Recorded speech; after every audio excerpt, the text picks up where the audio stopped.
Hello प्यारे बच्चों, कैसे हो आप सभी लोग। स्वागत है एक बार फिर से आप सभी का आपके अपने इस प्यारे से सेलेक्टिव लर्निंग अड्डा में। तो आज हम बात करने वाले हैं ओमीय और अनोमीय परिपथ। ठीक है, तो जैसा कि आप पिछले वाले वीडियो में पढ़े थे उससे आगे हम थोड़ा सा बात करेंगे। तो ओमीय परिपथ क्या होता है। ठीक है, तो देखिए ओमीय परिपथ वह होते हैं जो ओम नियम का क्या करते हैं, पालन करते हैं। उसी को हम क्या कहते हैं, ओमीय परिपथ कहते हैं। ठीक है, तो आप ध्यान रखेंगे ओमीय जो परिपथ होता है, ठीक है, ओमीय परिपथ ये ओम के नियम, ये आप लिख लेना। ठीक है, ज्यादा कुछ है नहीं।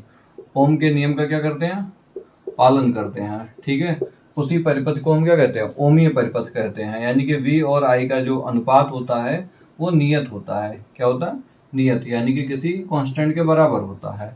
ठीक है, तो इनका जो ग्राफ होता है वो कुछ इस तरह से होता है। ठीक है, तो जितने भी आपके तार होते हैं, ठीक है, इलेक्ट्रिक वायर होते हैं, ठीक है, मान लीजिए V है और ये I है, तो इनका ये आपका V अपान I, ठीक है, और बराबर क्या R, इसका ये ग्राफ है। तो आपको ध्यान रखना है ओमीय परिपथ वह होता है जो ओम के नियम का पालन करता है, और V और I के अनुपात जो होता है क्या होता है, नियत होता है। ठीक है, इसी को हम क्या कहते हैं, ओमीय परिपथ कहते हैं। इनका जो स्ट्रक्चर होता है ये होता है। अब एक आता है आपका अनोमीय परिपथ। ठीक है, क्या आता है, अनोमीय परिपथ। तो एक काम करते हैं, आप इसको तब तक बना के नोट करो, इसको मैं हटा देता हूं। अब देखो भैया, आप समझते हैं अनोमीय परिपथ होता क्या है। ठीक है, तो इसमें सिंपल सी बात है, उसका अपोजिट हो जाएगा। वह वैद्युत परिपथ जो ओम के नियम का पालन नहीं करते हैं उसी को हम क्या कहते हैं, अनोमीय परिपथ कहते हैं। इसमें चालक के सिरों के मध्य लगाया गया विभवांतर और धारा जो होती है, इनका अनुपात नियत नहीं होता। कैसा होता है, परिवर्तनशील होता है, बदलता रहता है यार। ठीक है, तो चेंज होता रहता है। इसका ग्राफ है ना स्ट्रेट बनता था, मतलब पहले वाले का, इसका स्ट्रेट बनने वाला नहीं है। कहोगे कैसे सर, अभी दिखा रहा हूँ कैसे। टॉर्च, इसके कुछ एग्जांपल है, टॉर्च का बल्ब हो गया, डायोड, वाल्व, ट्रांजिस्टर। ठीक है, ये सारे इसके एग्जांपल होते हैं। देखिए टॉर्च के लिए ये टॉर्च का है ग्राफ। ठीक है, ये मान लीजिए धारा है आई और ये आपका वोल्टेज है विभवांतर। ठीक है, तो देखो क्या ये स्ट्रेट है, नहीं है, तो ये आपका क्या है, टॉर्च का बल्ब। ठीक है, ये आपको ध्यान रखना है।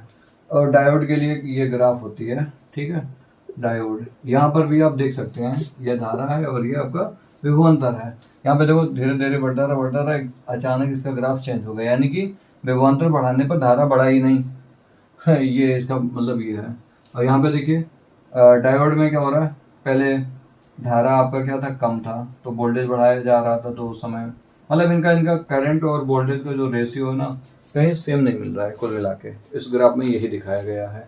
तो ये आपके क्या होते हैं, अनोमीय परिपथ होते हैं। ठीक है, अब आगे हम नेक्स्ट बात करते हैं इंपॉर्टेंट पॉइंट पर।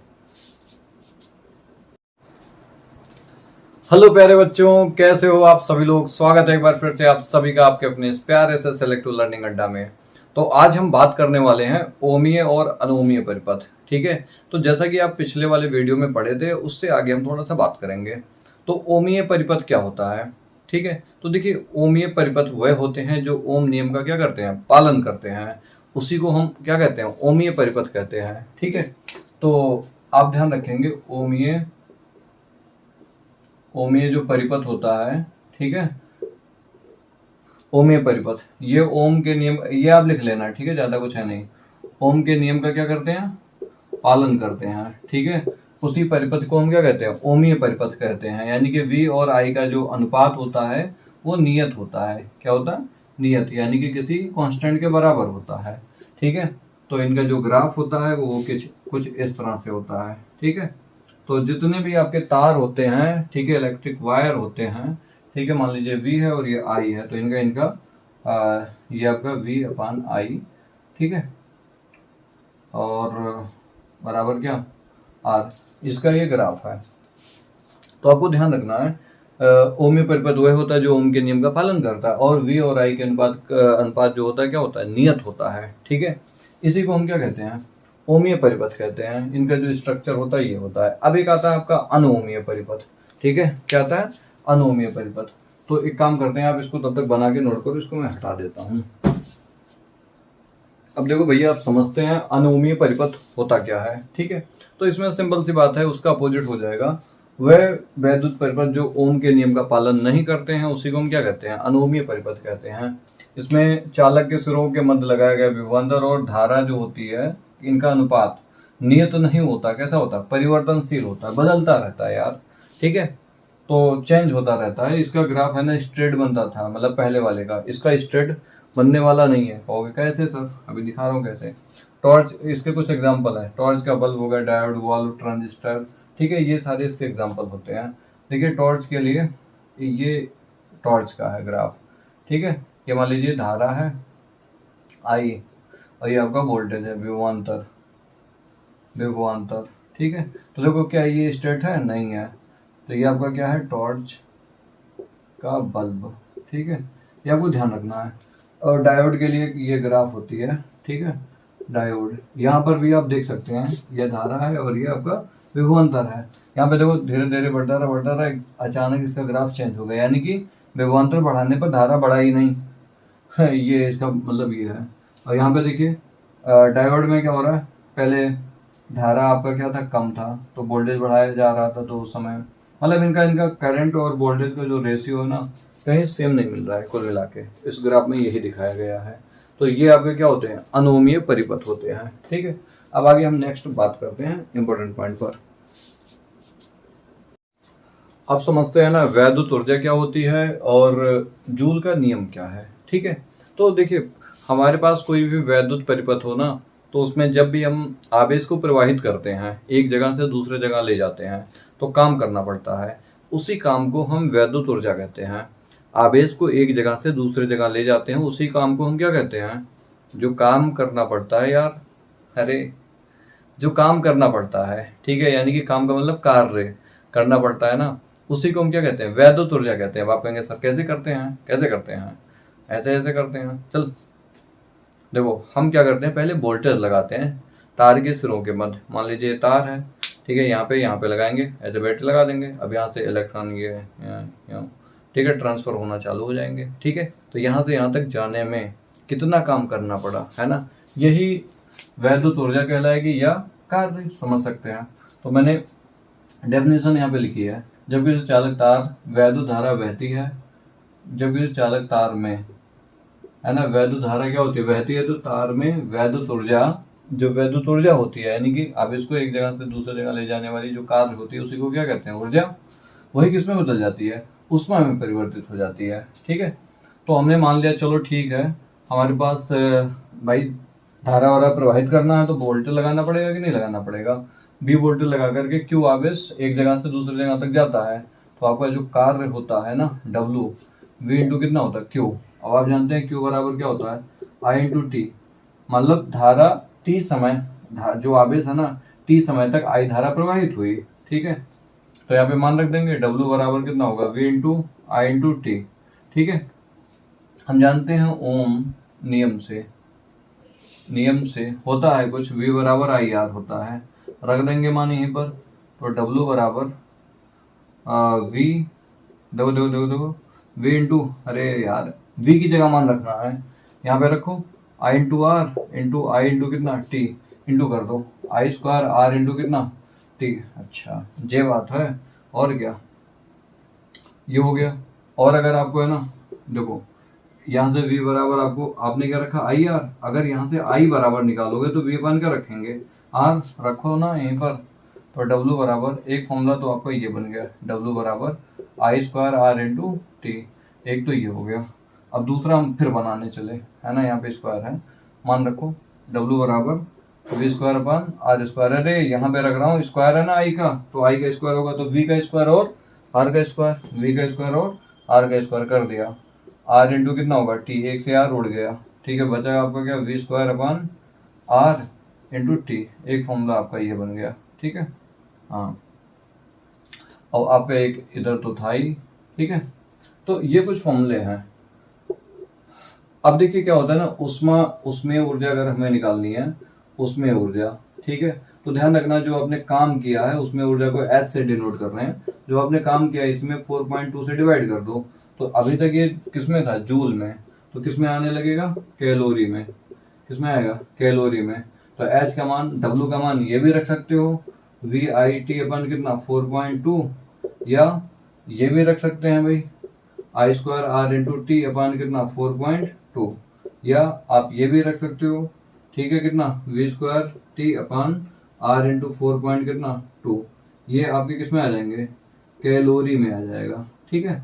ये आपका उसमें ऊर्जा हो गया। अब उसमें ऊर्जा कैसे डिफाइन करोगे, कहोगे यार देखो एक तार है, तार में आई धारा प्रवाहित की जाती है कितने समय के लिए, टी समय के लिए, कितने समय के लिए, टी, तो टी समय के लिए प्रवाहित किया गया, कितने के लिए, टी के लिए, तो जो धारा की वजह से ऊष्मा उत्पन्न हुई है उसी को तो हम उसमें ऊर्जा कहेंगे, और यही जूल का नियम है। ये जो आपका आया है ना एच जो आया है ना, वो देखो आई स्क्वायर पर डिपेंड कर रहा है, आर पर डिपेंड कर रहा है, जो एच है ना किस पर डिपेंड कर रहा है, अरे आर पर भी कर रहा है और एच टी पर भी डिपेंड कर रहा है, तो ये अनुक्रमानुपाती लगा के बोल देना यही जूल का क्या होता है, नियम होता है, ठीक है। अब हम शक्ति के बारे में बात करते हैं, ये बड़ा इंपॉर्टेंट है, आप इसको नोट कर लो, ठीक है।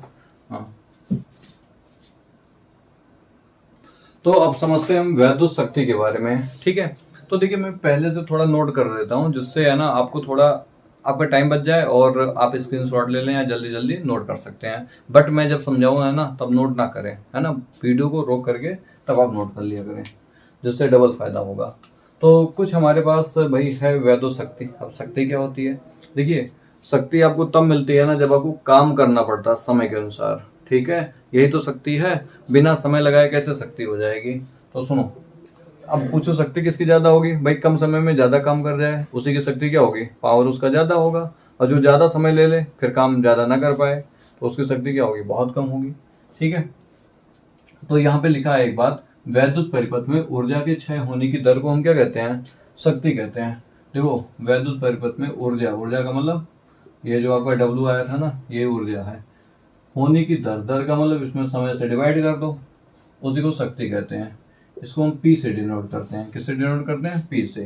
तो जो आपकी वैद्युत शक्ति होती है, वैद्युत शक्ति, ठीक है, पी बराबर डब्ल्यू अपान क्या होगा, टी, और इसका जो यूनिट होता है वाट होता है, क्या होता है, वाट। अच्छा अब सुनो, डब्ल्यू का मान आपको अभी निकाला गया था आपके पास, कितना कितना आया था, डब्ल्यू बराबर वी आई टी आया था, और उसके बाद आया था I square R into T आया था, उसके बाद क्या आया था V square upon R, R into T आया था, ये सारे मान आए थे, तो सारे मान यहीं पे रख देंगे, रखो रखो जरा, बी बराबर पी बराबर रखेंगे वी आई टी अपान कितना टी बराबर, ये रखोगे I square R into T upon कितना टी, और यहाँ पे V square upon R T, और नीचे पहले से क्या है, टी है, समय समय समय समय खचाक खचाक कट गए, ठीक है। तो v का मान बी आई बराबर, यहाँ पे आपको मिलता है आई स्क्वायर आर, और यहाँ पर आपको मिलता है वी स्क्वायर अपान आर। तो यहाँ पे हुआ क्या भाई, इसके कितने फॉर्मूले आ गए, 3, ये इसके क्या है, फॉर्मूले हैं। तो अब आपको है ना थोड़ा ध्यान से समझ करके है ना चलना है। अच्छा इसका ये मात्रक क्या बताया था, वाट बताया था, क्या बताया था, वाट, ठीक है। तो आई होप आपको ये समझ में आ रहा होगा। अच्छा कुछ उसके इम्पोर्टेंट पॉइंट हैं, आप जानते हैं 1 किलोवाट में कितने वाट होते हैं, 1000 वाट होते हैं, ठीक है। और एक अश्व शक्ति एक अश्व शक्ति में कितना होता है, 706 कितना होता है, 46 वाट होता है। आई होप आपको ये समझ में आया होगा, ठीक है। तो शक्ति कुछ नहीं है, बस समय जो काम करना पड़ेगा वो कार्य के हिसाब से करना पड़ेगा, ठीक है, उसी को हम क्या कहते हैं, शक्ति कहते हैं। आप इसको नोट करो, ठीक है। हाँ तो अब देखिए एक बहुत ही अच्छे टॉपिक पर बात होने जा रही है, किलोवाट घंटा। अब ये होता क्या है, तो देखो आपके घर में है ना, जा करके देखो एक बोर्ड लगा होगा, बोर्ड कौन सा वाला, वही मीटर वाला, कौन सा वाला, मीटर वाला यार, ठीक है। तो वहां पे जा करके देखो, जाओ अभी जाओ, पहले देख के आओ, वहां पे एक चीज देख लेना, मीटर में ये वाला वर्ड कहाँ लिखा है, KWH, ठीक है। तो मैं बता दूं, जब आप है ना वहां पे देखोगे ना, तो जो हम देखते हैं ना लाइट का बिल देते हैं, कहते हैं ये इतना हो गया, 50 यूनिट हो गया, ठीक है, 40 यूनिट हो गया, ठीक है, 100 यूनिट हो गया, 200 यूनिट हो गया, ये उसी की बात होने जा रही है। अब इसको हम कैसे फाइंड आउट करते हैं, अब भाई इसका यूज कहाँ कहाँ होता है, भाई हर जगह होता है जहाँ लाइट है, और जहाँ पे हमें लाइट का बिल देना वहां पर होगा, ठीक है। तो आपके घर में है कि नहीं है, जाओ देख के आओ, अभी जाओ, नहीं जा रहे सर, अरे जाओ ना अभी, जाओ पहले देख के आओ, फिर हम पढ़ते हैं। जाओ जाओ। तो ठीक है, अभी देख लेना, अगर टाइम नहीं है तो तुम्हारे पास। तो kWh, तो ये आपका 1 किलोवाट घंटा होता है। ये कहता है कि सर अगर 1 किलोवाट का कोई एक इक्विपमेंट है, वैद्युत शक्ति वाले परिपथ में व्यय होता है कितने देर में? 1 घंटे में। अगर 1 किलो मतलब 1 किलोवाट का कोई इक्विपमेंट है, यानी कि मशीन है, कुछ भी है, अगर वो 1 घंटे में है ना 1 किलोवाट खा जाता है, तो उसी को हम कहते हैं किलोवाट घंटा, या उसी का दूसरा नाम होता है क्या? यूनिट। ठीक है, तो पहले समझते हैं 1 किलोवाट में कितना होता है, 1 किलोवाट घंटा में कितना होता है यार। ठीक है, अच्छा ध्यान रखना है, किलोवाट घंटा जो होता है ना, ऊर्जा का मात्रक है। किसका मात्रक है? ऊर्जा का। ठीक है, 1 किलोवाट में कितने होंगे? 1000 वाट होंगे, 1000 वाट। और 1 घंटे में कितने सेकंड होंगे? 60 इंटू 60, कितने सेकंड? वाट इंटू सेकंड, 100। अरे देखो 1 2 3 4 5 जीरो, यानी कि 10 की पावर 5, 6 का गुणा 6 में करेंगे कितना आएगा? 36 वाट सेकंड को हम जूल कहते हैं। वाट सेकंड को क्या कहते हैं? जूल। ठीक है, और यहाँ पे पॉइंट लगाना है तो 1 10 इसमें और जुड़ जाएगा, 3.6 इंटू 10 की पावर 6 जूल। ठीक है, तो ध्यान रखना है, एक यूनिट में या 1 किलोवाट में, 1 किलोवाट घंटा में, है ना, इतना एनर्जी खर्च होता है। यानी कि ध्यान रखना, 1 घंटे में अगर, या 1 घंटे में अगर इतनी एनर्जी खर्च हो रही है ना, तो उसी को हम क्या कहते हैं? 1 किलोवाट घंटा कहते हैं। अब घंटा छोड़ो, अब देखिए क्या होता है कि आपने धीरे धीरे करके बल्ब जलाया, ठीक है, तो हो सकता है कि आपका जो एसी है ना, ध्यान से सुनना, एसी तो लगा नहीं होगा पेड़ के नीचे सोने वाले। अरे मैं भी सोता हूँ पेड़ के नीचे, मजे आते हैं खूब। या बाग हो, बाग का मतलब बगिया बोलते हैं हमारे यहाँ। ठीक है, बगीचा। ठीक है, उसमें जो सोने का मजा है ना, वो एसी में नहीं है। मजे तो आते हैं खूब, गांव में कभी आके देखो। ठीक है, तो पहले समझते हैं। जैसे देखिए कोई एक एसी आती है ना, लिखा होता है 1 टन। 1 टन का मतलब होता है वो एक, मतलब 1 किलोवाट का है। कितने का है? 1 किलोवाट का है। अगर वो 1 घंटा चल जाएगी ना, तो वो 1 किलोवाट खा जाएगा। यानी कि 1 घंटे में कितना यूनिट खर्च हुआ? अरे 1 घंटे में कितना यूनिट? 1 यूनिट बना। अब वो मान लीजिए 24 घंटे चला, तो 24 घंटे में कितना यूनिट आया? 24 यूनिट आया। अब सोचो 24 का गुणा अगर 30 में कर दिया जाए, किसमें? 30 में, तो 720 यूनिट बनेगा। और 720 में है ना, अगर आप गुणा कर दो, 720 छोड़ो, 700 ले लो। ठीक है, 700 में अगर आप 8 रुपए से मल्टीप्लाई कर दो, कितना हुआ? 8 सत्ते 56, 5600 रुपये हो जाएंगे 1 महीने के, है ना। इसीलिए कहते हैं कि भाई लाइट मतलब एसी कम लगवाते हैं सब लोग, है ना, क्योंकि लाइट का बिल क्या होता है? ज़्यादा आता है। लगवाने को तो सब लगवा सकते हैं, दिक्कत नहीं है। देखो बाइक सबके घर पे है कि नहीं है, वहाँ पे कम खर्चे आते हैं, लेकिन यहाँ पे है ना एक साथ आएंगे 5600। 2 एसी लगवाया भाई, 10,000 11,000 हो गए। 4 लगवा लिया, 20,000 हो गए। क्या पता 20,000 आ ही ना रहे हो महीने में, तो दिक्कत हुआ कि नहीं हुआ? इस वजह से एसी तो चलाना ही नहीं चाहिए। ठीक है भाई, पैसे हो तब आप चलाओ। ठीक है, एनवायरनमेंट को गंदा भी करते हैं एसी। ठीक है, तो आप पेड़ के नीचे सो लो यार, कोई दिक्कत नहीं है। अच्छा, यहाँ तक समझ में आया कि नहीं आया? ठीक है, तो ये आपका है 1 किलोवाट घंटा। चलिए आप इसको नोट करिए। चलो अब समझते हैं ना कि यूनिटों की संख्या कैसे निकालते हैं। यूनिटों की संख्या, देखिए यूनिटों की जो संख्या होती है ना, एक टाइप का ऊर्जा होता है। क्या होता है? ऊर्जा होता है। ठीक है, ये ध्यान रखना। तो देखो आपको क्या करना है, जो शक्ति होता है ना, शक्ति, ठीक है, इनटू समय को लेना है ना, घंटे में लेना है। समय को किस में लेना है? घंटे में लेना है। ठीक है, शक्ति मान लीजिए वाट में है, काय में है? वाट में। तो इसमें 1000 से डिवाइड कर देंगे, क्योंकि किलोवाट में बनाना पड़ेगा। ठीक है, शक्ति बराबर क्या होता है बोलो? VI होता है। ठीक है, तो अरे देखो वाट ऐसे लिख लेते हैं, वाट इंटू घंटा अपान 1000। अब वाट को आप V इंटू आई भी लिख सकते हो, इंटू घंटे को क्या लिख सकते हो? घंटा ही रहने दो, घंटा, है ना। समय जो होगा घंटे में लिखा जाएगा, चाहे जो भी हो। ठीक है, तो ये आपको ध्यान रखना है। तो ये कर ले जाओगे ना, हाँ और क्या, ये आपको यूनिटों की संख्या मिल जाएगी। अगर ये मान लीजिए n यूनिट का पता है, रुपए निकालने हैं, क्या निकालने हैं, रुपए, तो जो एक यूनिट की जो रुपया होगा, एक यूनिट का रुपया इंटू n कर देंगे तो हमें कुल क्या मिल जाएगा, रुपया मिल जाएगा। बात समझ में आया कि नहीं आया? तो ऐसे हम इसको सॉल्व कर लेंगे। तो यहाँ पे आपको कोई दिक्कत होनी नहीं चाहिए, ठीक है। अब हम आगे बात करते हैं। देखिए आपके लिए बहुत बढ़िया सा प्यारा सा क्वेश्चन है, बहुत ही छोटा सा शानदार, ठीक है। कभी भी ऐसे दे दिया जाए ना, तो ये बल्ब पर या हीटर पर लिखी हुई वैल्यू होती है।